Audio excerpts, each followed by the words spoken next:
ఇంత మించిన దరిద్రం ఇంకోటి ఉండకూడదు మనకి. పడిపోయింది సైకిల్ రివర్ లో, పాస్పోర్ట్ కూడా అందులోనే ఉంది. పాస్పోర్ట్ కూడా తడిచిపోయింది, మొబైల్ కూడా బయలుపోయింది. ఈ రైడ్ లో ఎంత నాశనమైనా నాకే తెలియదు. వీడియో ఎలా చేస్తున్నానో కూడా నాకే అర్థం కావట్లేదు. ఇంత జరిగినా కానీ నాకు అసలు బాధగా లేదేంటి. దానికి వాటర్ చూసారు కదా, నిజంగా నేనేం తప్పు చేశాను నాకే అర్థం కావట్లేదు. గింబల్ కూడా సౌండ్ అర్థం అవుతుందా, ఆఫ్ చేసినా కానీ సౌండ్ వస్తుంది. ఈ ఒక్క రైడ్ వల్ల నేను మొత్తం కోల్పోయినట్టున్నాను.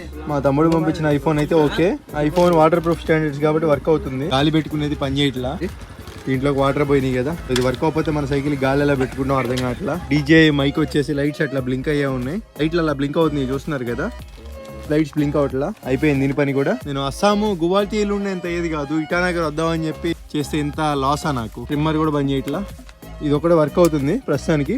రూపురేఖలో మారిపోయింది మొత్తం అప్పడంలాగా. సో పాస్పోర్ట్ చాలా ఇంపార్టెంట్.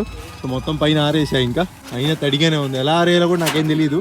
అక్కడక్కడ చూసారు కదా, అది నా పరిస్థితి.